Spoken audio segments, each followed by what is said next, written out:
श्रद्धाशील बाहर आप श्री महावीर कथा श्रवण कर रहे हैं। महावीर कथा कथा भी है और संदेश भी है। आज की चर्चा में प्रभु की ये कथा हमें क्या संदेश दे रही है, यह हम महावीर कथा के विभिन्न प्रसंगों से जान सकेंगे। एक बात की चर्चा करने जा रहा हूं, वह चर्चा है मनुष्य की शक्तियों की। मनुष्य के पास 3 शक्तियां, उनके क्रमशः नाम मन, वचन और काया। बंधुओं, ये उत्तरोत्तर स्थूल है। मन सूक्ष्म है, वाणी उससे स्थूल है और वाणी से स्थूल यह काया है। मन इंद्रिय ग्राह्य नहीं। आप मेरे मन को नहीं देख सकते, मैं आपके मन को नहीं देख सकता। वाणी मन से स्थूल है, वाणी इंद्रिय ग्राह्य है, वाणी सुनी जाती है तो उससे स्थूल है यह। और काया वह तो सबके सामने है, आपको मैं देख रहा हूं, आप मुझे देख रहे हैं, काया के रूप में देख रहे हैं। इन तीनों का अपना अपना बड़ा महत्व है। तीनों काम के भी हैं और काम करते भी हैं। काया की बात लें, हमारी काया स्थूल है, दृश्यमान है। जो भी हम करते हैं, कोई भी काम तो काया से करते हैं। लेकिन शक्ति का विचार करें तो काया की शक्ति सीमित है, एक सीमा में है। उसी के अनुसार हम काम कर सकते हैं। वाणी काया से सूक्ष्म है, लेकिन सूक्ष्म है, इसकी शक्ति काया से ज्यादा है। हम यहां बैठे हैं, आवाज देकर हम कहीं भी कुछ करवा सकते हैं। वाणी से हजारों व्यक्तियों को जागृत किया जा सकता है। वाणी क्रांति ला सकती है। वाणी के द्वारा बहुत कुछ हो सकता है। बंधुओं, इस वाणी से भी अधिक सूक्ष्म और शक्तिशाली हमारा ये मन है। आप कहेंगे दिखाई तो देता नहीं, सूक्ष्म है। और दूसरी बात, मन से क्या कर सकते हैं? होगा तो काया से, कुछ वाणी से भी मान लेते हैं। मन से क्या होगा? दर्शन शास्त्र में इस बात को समझाया है और क्या बताया है? यह जो मन है, इस मन में भाव उत्पन्न होते हैं और वो जो भाव हैं वे किसी भी कार्य के लिए कारण होते हैं। इसको दर्शन में कार्य कारण भाव कहा है। और क्या कहा है? बिना कारण के कार्य नहीं होता। पहले कारण उपस्थित होता है, फिर कार्य होता है। बांस होगा तो बांसुरी बजेगी। बांस अगर न हो, बांसुरी नहीं बज सकती। कोई कहे लोहे की छड़ ले आए, ले आओ, वो उसके लिए कारण है। जब तक कारण नहीं होगा और उस कारण का संबंध कार्य से नहीं जुड़ेगा, तब तक काम नहीं होगा। और थोड़ा सा समझ लें। आप बैठे हैं, मैं आपके सामने बैठा हूं, मेरा हाथ यहां है, मेरा हाथ यहां गया, ये ऐसे ही चला गया? ऐसे नहीं गया।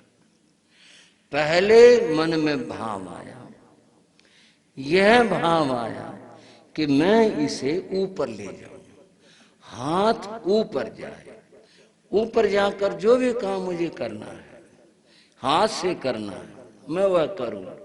पहले भाव आएगा, उसके बाद कार्य होगा। भाव के बिना कार्य नहीं होता। आप समझ लें इस बात को। तो अगर भाव ही नहीं आए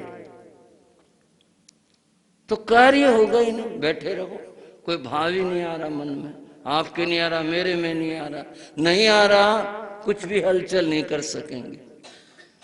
भाव आएगा, उसके बाद फिर कार्य होगा। ये जो भाव है, इनका बहुत बड़ा महत्व है। बंधुओं, और थोड़ी सी बात कर लो। धर्म क्या चीज है और पाप क्या चीज है? यानी धर्म क्या है? बहुत सारी परिभाषाएं हो जाएंगी, तरह तरह की बातें धर्म के बारे में बताई जाएंगी। लेकिन अगर एक छोटी सी बात आपके सामने रख रहा हूं, धर्म क्या है? भाई और बहन, इतनी सी प्रश्न और इसके उत्तर के बाद धर्म क्या है? शुभ भावों से की जाने वाली क्रिया धर्म है। अब चुप बैठ जाओ और सोच लो, बस इतनी सी बात है। शुभ भावों से की जाने वाली क्रिया धर्म। और पाप क्या है? अशुभ भावों से की जाने वाली क्रिया अधर्म है। मन में अशुभ पाप कुछ आ गया, भीतर में है, अब जो भी कुछ होगा वह अधर्म होगा। और थोड़ी सी बात भारी सी है, चाहे वह धर्म क्रिया कही जाने वाली क्रिया हो, अगर भाव अशुभ हैं तो वो क्रिया भी पाप हो जाएगी। सुबह सुबह का समय एक आदमी अपने थैली में कुछ अन्न लेकर के बाहर जंगल में आया। उस अन्न के दाने बखेर दिए। दो आदमियों ने देखा, अरे देखो कितना धार्मिक आदमी है, अपने खाने से पहले दूसरों की चिंता की। बेचारा घर से आया है और इन बेचारे अबोले इन फकीरों पक्षियों को, इनको देखो दाना डालने आया है। कितना अच्छा आदमी है, कितना भला आदमी है। उसे नहीं सुना, उसने तो दाना डाला चला गया। यह बात उन दो आदमियों के बीच की है। कितना धार्मिक आदमी। सुबह सुबह का समय एक आदमी वही एक थैली में कुछ अन्न लाया है, ला कृष्ण बखेरा। अरे अरे सुबह सुबह पापी, क्या क्या कहें इस दुष्ट आत्मा को, सवेरे सवेरे पाप के लिए आ गया, पक्षियों को जाल में फंसाने के लिए अन्न बखेर रहा। भाइयों, अन्न तो दोनों ने बखेरा ना, पहले ने भी दूसरे ने भी। अन्न का लाना, अन्न का बखेरना, ये तो समान है। पर जो चीज समान नहीं है उसका नाम भाव है। उसके भावों में दया भरी थी, उसके भावों में क्रूरता भरी हुई थी। वह दूसरों का जीवन चाहता है और वह दूसरों का नाश चाहता है। ये जो भावों का अंतर है, इसी ने कहलाया बड़ा धार्मिक आदमी, बड़ा सज्जन आदमी। सुबह सुबह सारे काम छोड़कर, अपना छोड़कर दूसरों का पेट भरने को आया। और उसकी क्रिया ने, जिसके भाव अच्छे नहीं, उसने कहलाया अरे पापी, सवेरे सवेरे बोलो, अभी दिन ही निकला है और अभी चलाया पाप करने के लिए। भावों की तो बात है ना बंधुओं, इनको हम कई नामों से जानते हैं। भाव, भावना, विचार, थॉट, ये सब इन भावों के नाम होते हैं। और ये भाव हमारी इस मन में पैदा होते हैं, देह में पैदा नहीं होते। वाणी में भी अगर आते हैं तो मन के द्वारा आते हैं। वाणी का अपना कोई गुण भाव नहीं होता। मन के अंदर जो आया उसका संचार वाणी में होता है। चाहे अच्छा या बुरा आया, वो सब कुछ जो है वह है उस भाव जो मन के अंदर पैदा हुए उनके अंदर होता है। मोक्ष की बात चली, भगवान महावीर ने 4 बातें कही। दान, शील, तप और भावना।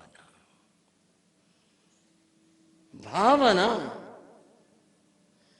दान का अपना महत्व है, शील का अपना महत्व है, तप का अपना महत्व है। भावना का महत्व क्या है? एक बात से समझ लो, ये भावना इन तीनों के साथ अगर जुड़ती है तो मोक्ष का कारण है। और ये भावना न जुड़े कुछ नहीं। दे भी रहे हैं, भावना नहीं, भावना नहीं, और दे रहे हैं, क्या फल होगा? आप तो विज्ञ श्रावक श्राविका हो, खुद जानती हो, सोच सकते हो। अगर दान दे रहे हैं बिना भावों के दिया, कितना फल और क्या फल होगा उसका। ये भावना इतनी महत्वपूर्ण है। भावना बहुत बड़ी चीज है। ये भावना हमारी हमेशा निर्मल रहे। इन भावना के बल से बंधुओं कर्म का क्षय होता है और इस भावना से कर्म का बंध होता है। कहा गया यादृशी भावना यस्य सिद्धिर भवति तादृशी, जिसकी जैसी भावना है उसके अनुसार सिद्धि होती है। कैसे? जैसे तंतु का रंग होगा, पट का वही रंग होगा। क्या मतलब? एक धागा है, उस धागे का हम कल्पना करते हैं, रंग लाल है, उस धागे से कपड़ा बुना गया, कुछ नहीं किया, कहीं से रंग नहीं लाए, कुछ नहीं किया, बस लाल रंग का धागा था, उससे पट कपड़ा बुना गया। कैसे रंग का कपड़ा हुआ? रंग तो लाए नहीं, कुछ किया नहीं, हमने तो कपड़े को छुआ भी नहीं, कुछ भी नहीं किया। यादृशी भावना, जैसी जिसकी भावना, ये भीतर में जैसा ही विचार है, जैसा ही धागा है, पट कपड़े का रंग वैसा आएगा। जैसी भावना है वैसा ही बंधुओं कार्य होगा।